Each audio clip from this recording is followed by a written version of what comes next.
Papai da Tubal, Sonda te fez uma desculpa, velho. Aqui não estamos em paz, velho. Por favor, velho. Por favor, velho. Tô ligado que nós passamos do teto, velho. Velho, só falou logo a carne a passar, minha mãe. Ai, ué, velho, por favor, velho. Nós não somos carne, velho. Por favor, não nos mata sua mãe, velho. Por favor, velho. Velho, seu pai está dormindo conosco, velho. Nós somos simplesmente animais, velho. Por favor, velho. Me dá seja em paz, velho.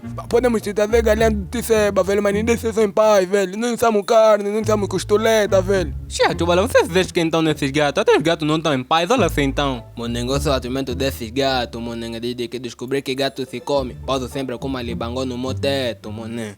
Chato, Bala, você não tá aí bem você, é sério. Você só te falta comer com você. Você não tá aí bem você então. Tipo um bora chinês, meu nega, tens que começar a me dar raiva a você. Olha, meu nega, se banzela comigo, você não vai comer todas vossas galinhas, vão começar falando a mesma toa. Chato, Bala, mas assim também não. Tem um ponto desse gato e questionar o administrador da gatice. Meu nega, deixa só, meu nega, não espalhar mais não. Pelo menos assim eles já vão estar conscientes que aqui tem um atormentador.